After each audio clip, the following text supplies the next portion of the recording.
Hey guys, welcome back to another episode of Jibber Reviews, and thanks for taking the time to tune into my channel.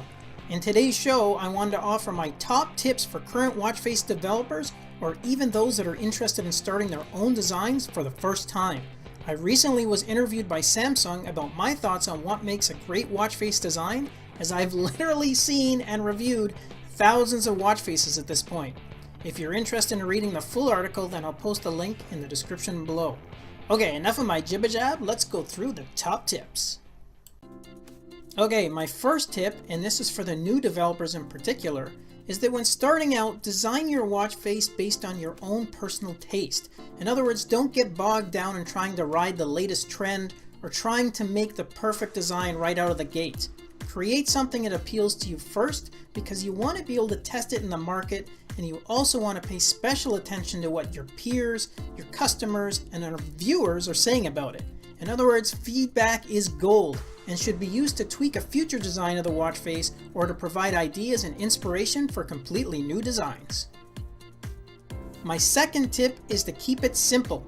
I often have developers email me and ask about what features and functionality they should include in their designs, and I always recommend, again, especially for those starting out, to keep it simple. Just throwing a lot of functionality in a watch face does not mean it will be practical, useful, or even attractive looking for the theme. In other words, more does not necessarily mean better. Start with a simple but good design and add the relevant features around that.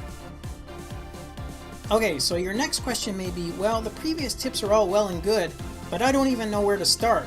This is where a theme is going to help you. For example, if you want to start with creating a digital watch face, what will be the driving theme?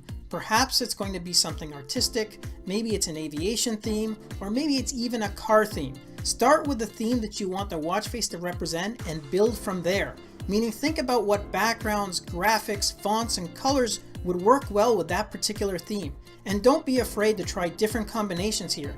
The point is to come up with a cohesive watch face design that stays true to your theme and that has features and functionality that complements that particular theme. Okay, the next point actually touches on my first tip, which was to be you, and takes that one step forward. And by that I mean, as you start to design and launch multiple watch faces, ask yourself if the designs are consistent for building a long-term brand. For example, successful developers like Jeweler, Broda, and Infinity watch faces have a certain look and style that you can recognize right away and know that they were designed by that particular developer. This design consistency will not only help you build a loyal fan base for your designs, but it brings a certain level of comfort for the customer because they know what to expect from that developer as they release new watch faces.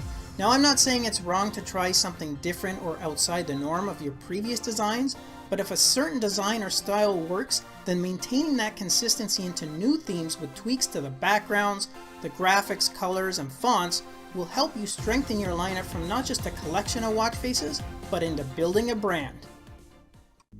And the last point I wanted to leave you with touches again on the importance of feedback.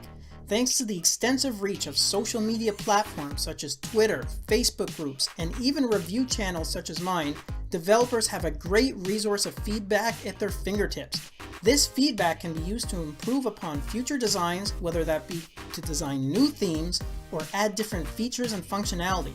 Now, not all feedback is positive, and this is where a good developer can separate the emotion of their own designs. Listen to what your peers and customers are saying about your watch face. Is there a certain function that could be added to enhance the face?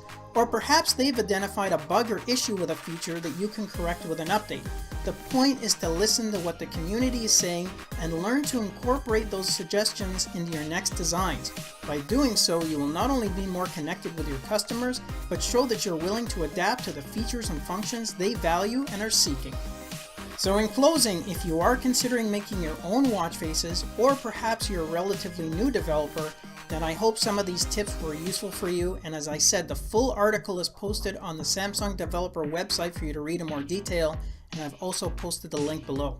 And if you have a watch face you're interested in having me review, then shoot me an email and we can discuss further. Again, thanks to everyone for your support, both from the developers and the viewers. This is an awesome community and it's only going to get bigger and better, especially with the much anticipated S4 launching this year. So stay tuned for more. Okay, that's it for this episode. Thanks for watching, and I would really appreciate it if you could share this video and to subscribe to my channel. It really helps me keep the channel going so I can continue to offer you guys discounts, giveaways, and fresh content. And if you want to be notified when the newest video is just released, then just click on that bell icon next to the subscribe button. I'll see you in the next episode. Until then, take care.